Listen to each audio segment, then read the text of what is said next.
All right, so today what we're going to talk about are integers. Okay, so integers help us to explore the other side of the number line. And what I mean by that is this, okay? So I think it's really good if I just start off with an example here. So let's say we have this.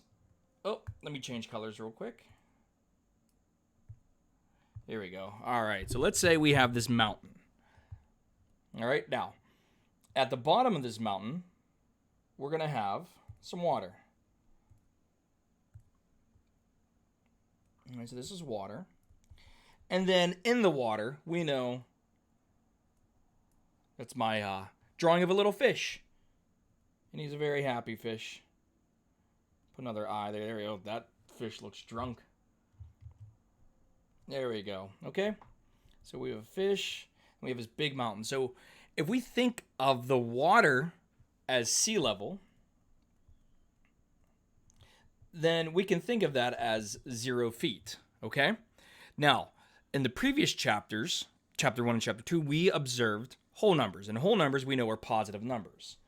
So that would represent the height of this mountain here. And let's say the mountain is 5,280 feet. So notice it's a positive number, okay?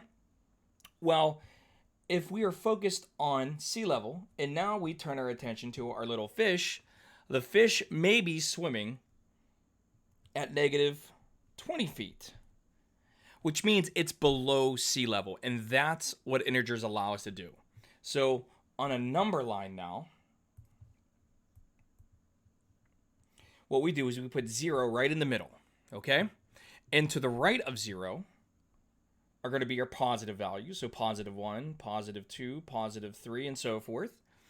And now to the left of 0, we have our negative values. And all of these values, when I combine them together, so anything that I can put in this number line from the left of 0 or to the right of 0 are called integers. Okay? And that's what integers are. Now, number lines allow us to compare numbers very quickly. Okay? But in order to compare numbers, we need to know some signs here. So I'm going to talk about inequality signs real quick. All right? And inequality signs look like this, and we always read them from left to right, always. So, for example, if I'm comparing 1 and 3, I know 1 is less than 3, and that's what that symbol means right there. That symbol means less than. Okay? Another example would be this. If I want to make this a true statement, I would say 4 is greater than 2. So this symbol means greater than. Okay? Now, if we look on a number line, we're going to see a pattern develop here. So, if I were to plot these numbers, notice 1 is right here and 3 is right there. I just put little dots. And the most important thing is, the further to the right, let me use a different color for that. So the further to the right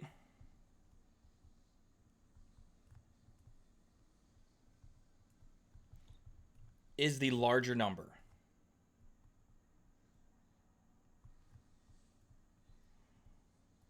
Okay? Same thing with this second example here. If I were to draw a number line and plot the points 4 and 2.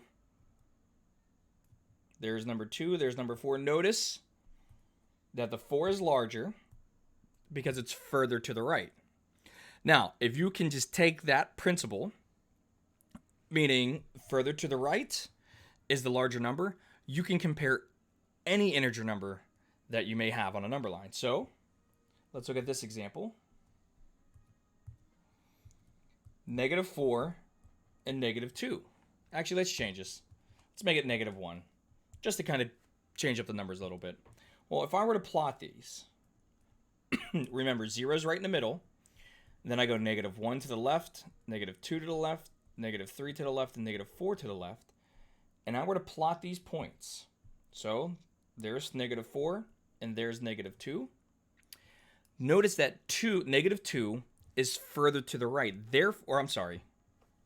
I said negative 2, and what I meant was negative 1. So notice, the further to the right I am, the larger the value. So to make this statement true, negative 4 blank negative 1, I would say negative 4 is less than negative 1. And that's because negative 1 is further to the right. Okay? Let's look at one more example here. We're going to look at negative 50 and negative 201. Okay? So, although these values are very large, okay, if you just think about how we write these numbers, you know, zero's in the middle, then we go negative 1. So I know if I just keep going negative 1, negative 2, and so forth, I'm going to hit negative 50 first, and then I'm going to eventually hit negative 201 second. So if I plot the points, I look, negative 50 is further to the right. So I'm going to say that number is greater than. So negative 50 is greater than negative 2, or negative 201. Now, there is a little interesting property about positive and negative numbers. So, for example, negative 1, negative 2, positive 1, positive 2. Notice that since the distance from 0 to negative 2, which is 2 units, and the distance from 0 to positive 2 is also 2 units, we say that negative 2 and positive 2 are opposites. Okay, so we just say they're opposites of each other. All right? Now, many of us may have seen this before. Okay? So, if I ask, find the opposite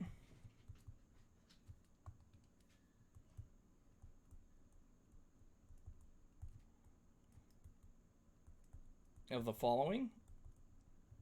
I know you've probably seen this example before, and maybe now it kind of makes more sense. So let me show you.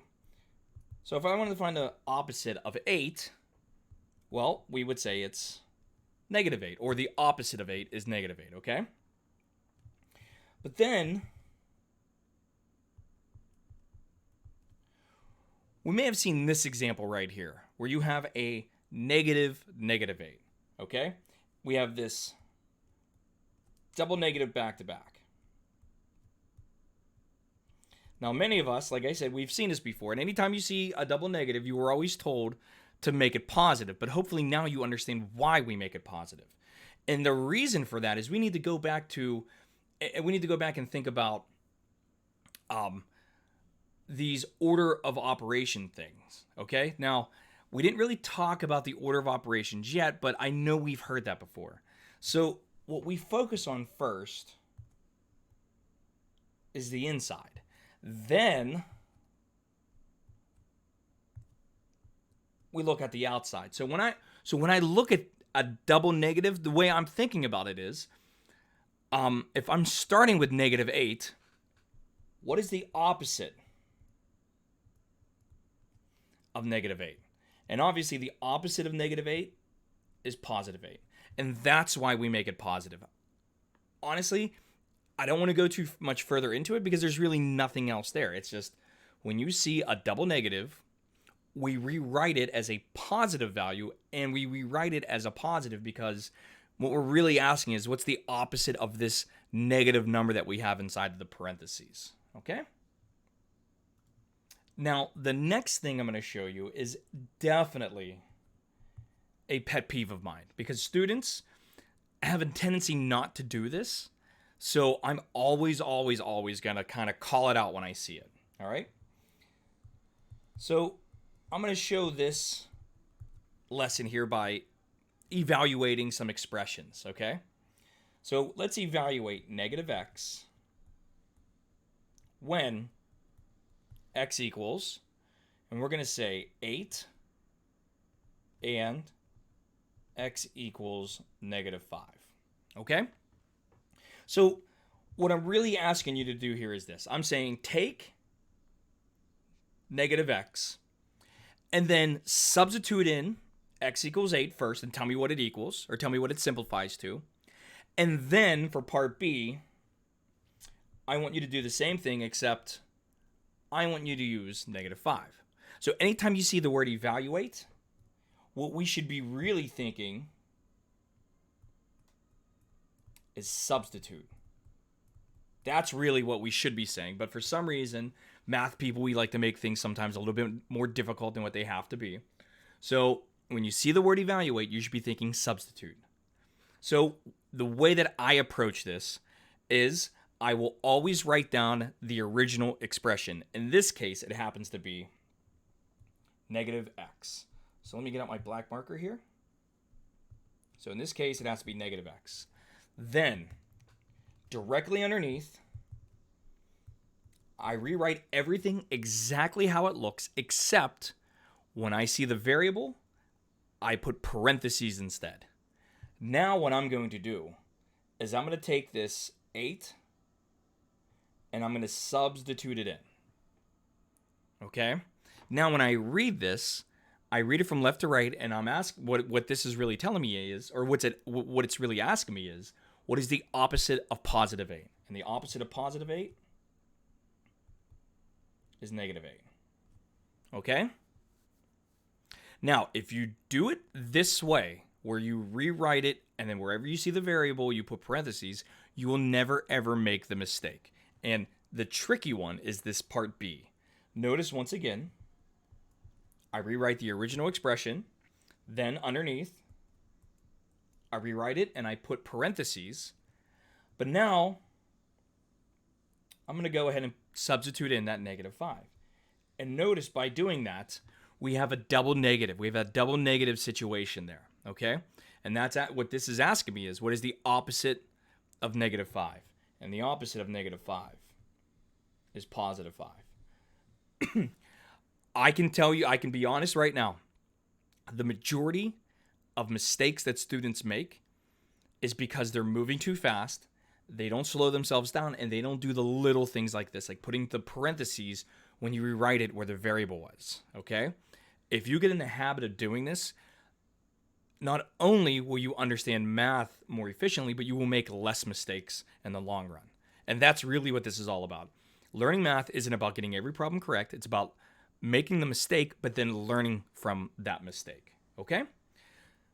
All right, so now that we understand what integers are, okay, and we understand what the opposite of, there is something that I kind of talked about previously, which was this, and I'm going to scroll up here real fast so you can see it, okay? It's this thing right here. I'm going to get out my blue highlighter. It's this right here. Okay? Because many of us, we've all seen what I'm about to write here, okay? But maybe you never really knew why it was the way it is. And what I'm talking about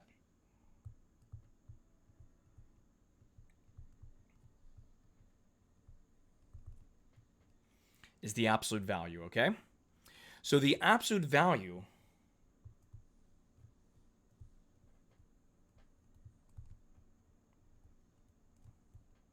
of a number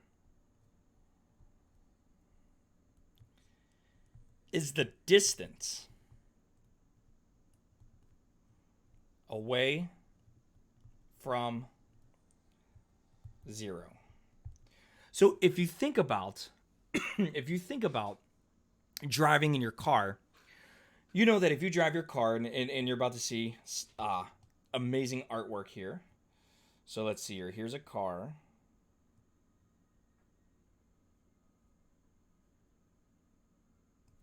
Some wheels, okay.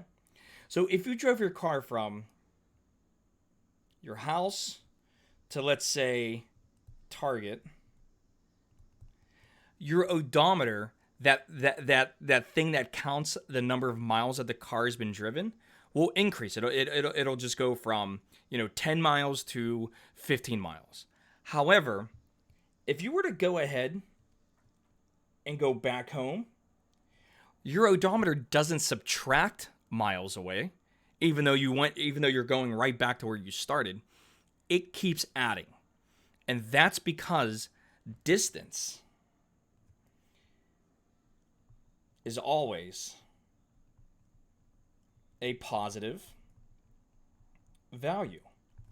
And maybe that's why students, when they hear the word absolute value, or they look at an example of the absolute value of, let's say, -5, I always get, oh, well, the answer is 5, Professor Float. And then I go, okay, great, but why? And they say, well, the absolute value is always a positive number. And then my response to that statement is, why? Why is it always positive? And it's because the absolute value is a measure of distance, and we always measure distance with a positive value. So, for example, the absolute value of -5 is 5, and the absolute value of +5 is also 5. And the reason behind that is that when we look at a number line, regardless if we're moving to the right or to the left, we are moving a distance, which means a positive value. Okay? So, excuse me. So now we could start to expand the types of problems that we can simplify. Okay? So, like, for example, here, I can ask you, what is the absolute value? Or, you know what? Let me write the directions. Sorry. Simplify the following. Okay, and here's, I got to be honest, we need to be careful with this. Okay, we need to be careful because there is a difference. All right? So, in part A, we have the absolute value of 12. Well, we know that's going to be 12. In part B,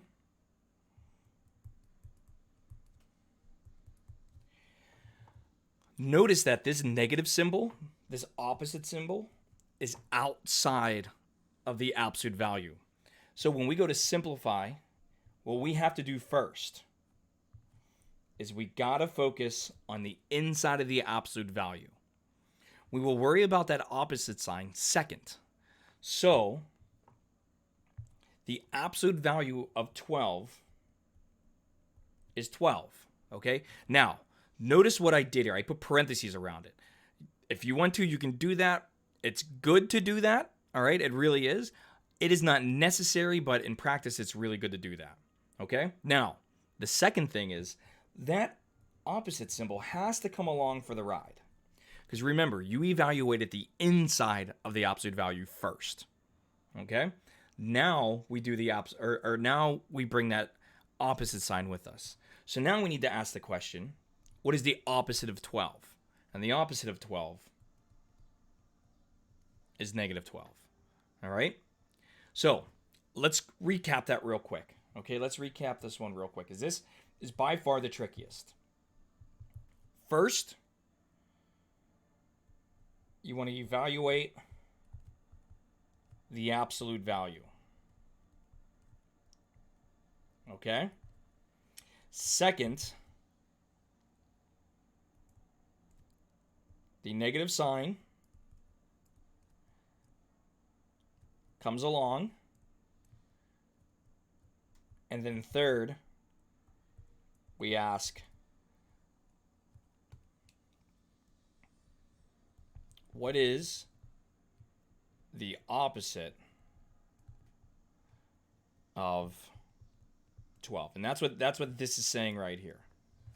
Okay, what is the opposite of? And then that's what that negative, what the 12 in parentheses represents. So, do not confuse the following.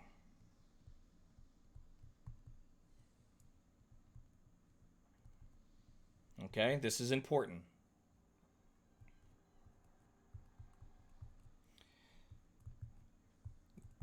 what I'm about to write here are not the same. All right? Not the same. In part A, you have the negative 12, which is inside parentheses with a negative sign on the outside. What that says to me is, what is the opposite of negative 12? The opposite of negative 12 is positive 12. Part B says, what is the opposite of the absolute value of negative 12? Well, we need to do the absolute value of negative 12 first. And that's going to be positive 12 with the opposite sign out front. And then we find the opposite of 12, which is negative 12. Okay? So those two things are different. Those two examples, vastly different. Okay? Now, the only thing that I can, I guess, kind of do here, all right, is I guess I can kind of make the problems a little bit more involved by saying evaluate. So, for example, let's evaluate the absolute value of x when x equals negative 12. Well, remember, what I like to do is directly underneath, put parentheses first, and then make your substitution. Now, from here, since there's really nothing else inside the absolute values, I'm just going to rewrite it as the absolute value of negative 12, and we know the absolute value of negative 12 is positive 12. Okay? Part B. Let's evaluate the absolute value of negative z when z equals negative 1. Okay? Now remember, directly underneath, wherever I see the variable, I put the parentheses first, then I make my substitution. Now, if I read the inside of the absolute value symbol, so I get the absolute value of a negative 1. Here, we have the double negative, so we're going to take care of that first. We know that a double negative means positive, and then the absolute value of positive 1 is just positive 1. Okay? Part C. How about the the opposite or the negative absolute value of P when P equals, let's say, which is one of my favorite numbers, 11. So, underneath, I rewrite everything exactly the way it looks. I put parentheses where the variable is. Then I make my substitution. So, I'm going to clean this up a little bit. What I need to do is the absolute value of 11 first. And then my opposite symbol, since it's on the outside of the absolute value, just comes along for the ride. Now I ask myself, what is the opposite of negative 11? Or I'm sorry, what is the opposite of 11? And that's positive 11. Okay? Some other things we can do.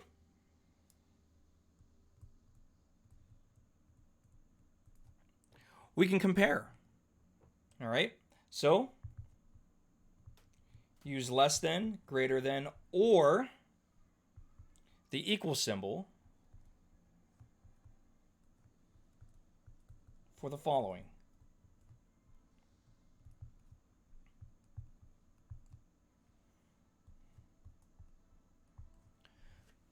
All right? So, let's look at this first one here.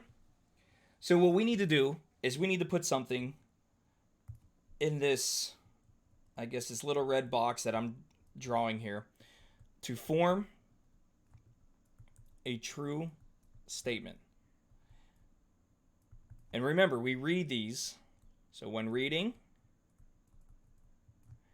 from left to right. So that's our goal. We want to be able to form a true statement when we read it from left to right. So what I'll do is I'm just going to simplify the absolute value of negative 9. Now, I know that's positive 9. And I'm also going to do the same thing to the right side. Now, the absolute value of negative 9 is positive 9. However, remember, you got this opposite outside. So this is going to simplify down to the negative 9. So here we need to make a decision. Is 9 greater than negative 9 or is it less than? Well, recall when you put them on a number line, the number further to the right is going to be the larger number. In this case, it's positive 9. So 9 is greater than negative 9. And that's kind of like bringing everything that we learned together into one problem in this section. Okay? So let's do another one here.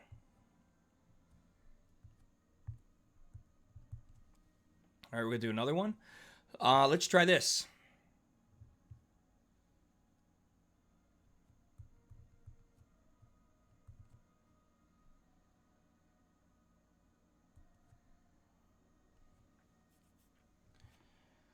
So we have, I guess I'm going to read this as the opposite of the absolute value of negative 5. And then negative 5, our goal is to put something in this box so that we make a true statement. Okay? So directly underneath, let's simplify. Well, we've seen this example a lot. So hopefully we can see this. And it goes directly into negative 5. Simplify that. Well, you don't have to do anything, which is awesome. So you have negative 5 on the left, negative 5 on the right. And that is a situation where these two things are equal to each other. Okay? And this brings us into the very last thing of this section is just one simple word. We've all seen this before. And that is simplify. And one thing you gotta start drilling into your head is that when you see the word simplify, all right, you should be thinking combine like terms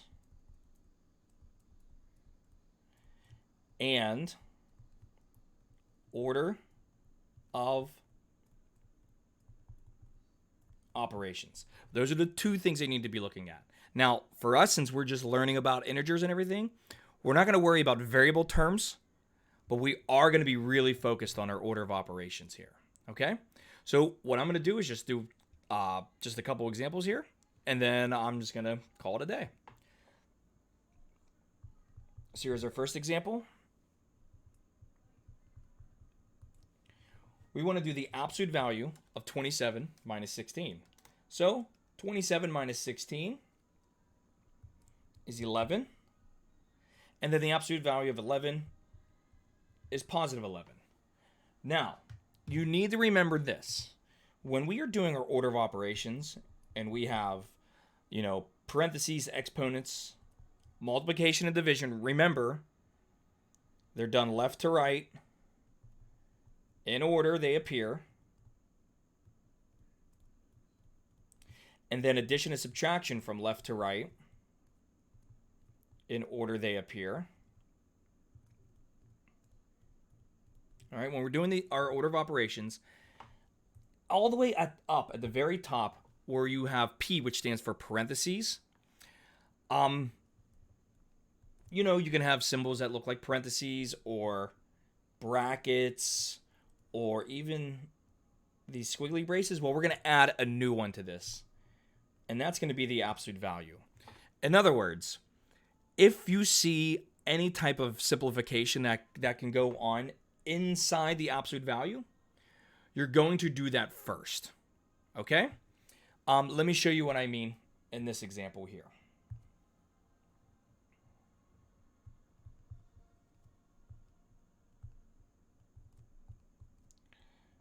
Notice we have the absolute value of 9 minus 5 minus the absolute value of 7 minus 6.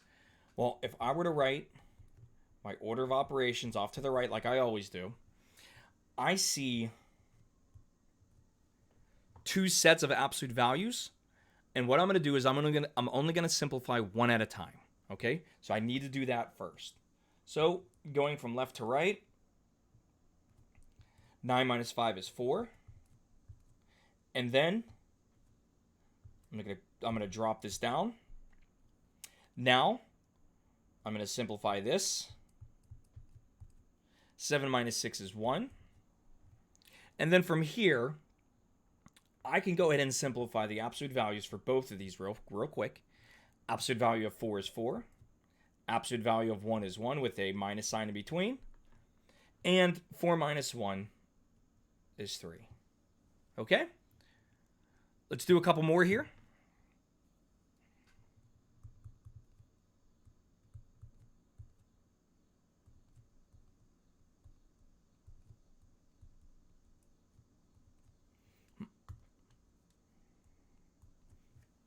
So we have 24 minus the absolute value of 19 minus 3 times the quantity 6 minus 2. Okay? So again, I start off by writing my order of operations.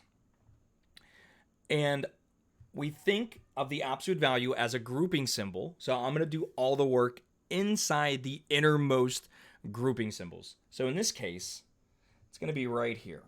So I'm going to rewrite everything, and I'm just going to subtract 6 minus 2. So I get 24 minus absolute value, 19 minus 3, and the absolute value, and then 6 minus 2 is 4. Now, I still focus on the inside. I'm not done with my grouping of the absolute values yet. So 24 minus the absolute value of 19 minus 3 times 4 is 12.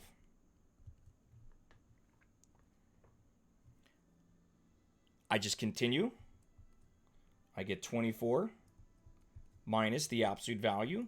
19 minus 19 minus 12 is 7. And now I can finally scratch out the P. I know I'm done with these set of parenthesis things. The only thing I got to worry about, the absolute value of 7. So the absolute value of 7 is 7. I don't have to worry about exponents. I don't have to worry about multiplication or division. The only thing I need to do is just subtract 24 minus 7, which is 17. All right, and that's going to be it for this video. So I hope you learned a little bit more about integers. Next time when I see you, we'll talk about translating word phrases into expressions with integers. Enjoy.